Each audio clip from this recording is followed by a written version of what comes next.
Bonjour et bienvenue dans cette présentation du module poste de travail développé par ATM Consulting sur Dolibar.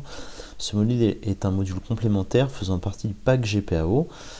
Si vous utilisez les autres modules GPAO tels que nomenclature et heures de fabrication, vous allez le retrouver dans l'onglet GPAO. Donc nous allons voir comment fonctionne ce module.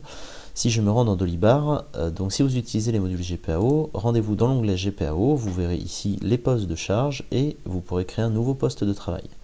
Si par hasard vous n'utilisez que ce module et que vous n'avez pas acheté les autres modules du pack, vous retrouverez également une entrée menu dans le menu projet, poste de charge, nouveau poste de travail. Ces deux menus permettent de faire exactement la même chose d'une part ou de l'autre. Pour créer un nouveau poste de travail, vous pouvez vous rendre donc dans le menu nouveau poste de charge, de travail. Vous allez pouvoir renseigner ici un libellé, donc par exemple un usinage, un code éventuel, ce n'est pas obligatoire. Le type, vous allez pouvoir définir est-ce que ce poste de travail est un poste de type humain, machine ou sous-traitance. Quel groupe utilisateur est affecté à ce poste et un certain nombre de configurations, notamment sur les heures et les THM et la disponibilité du poste de travail. A noter que beaucoup d'informations présentes sur cette page sont pour le moment pas exploités dans d'autres modules, puisqu'ils sont ici actuellement dans une anticipation d'un futur module de planification qui vous permettra de définir quels sont les postes disponibles à quel moment. Pour le moment, les éléments qui vont nous intéresser sont essentiellement le THM, le taux horaire moyen, qui va me permettre de définir un coût qui sera ensuite répercuté sur les nomenclatures lors de l'utilisation de ce poste dans une nomenclature. Donc admettons qu'ici je mette un coût, un THM de 20 €. J'enregistre ce poste de travail, j'ai donc une fiche de poste de travail comme celle-ci. Je vais pouvoir l'utiliser dans une nomenclature. Si vous n'avez jamais vu comment fonctionne le module nomenclature de Dolibar, je vous invite à regarder la vidéo concernant le module nomenclature ATM GPAO qui vous permettra d'avoir une vision un peu plus claire de ce module.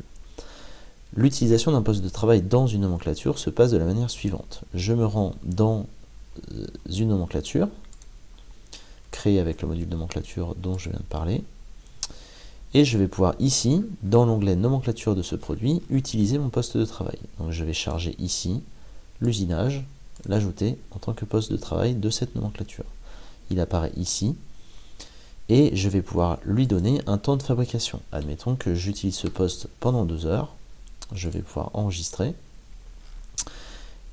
et vous constaterez que la valorisation de ce poste se fait sur la base du THM renseigné sur la fiche du poste de travail, soit 20 € de l'heure fois 2 heures, 40 € avec une application de coefficient de 10%, 44 €.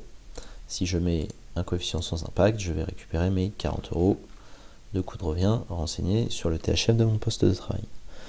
Voici l'utilisation basique des postes de travail avec le module de Dolibar. Ces postes de travail vont par la suite nous accompagner jusque dans les ordres de fabrication proposés par le module complémentaire ordre de fabrication d'ATM pour générer des tâches dans des projets et vous permettre de saisir des temps par vos opérateurs d'atelier sur ces différents postes. Pour cela, je vous invite à consulter les vidéos concernant les ordres de fabrication qui vous présentent un process complet de la nomenclature jusqu'à la fabrication en passant par la génération des tâches et le pointage des temps. Je vous remercie pour votre attention et vous donne rendez-vous dans une prochaine vidéo.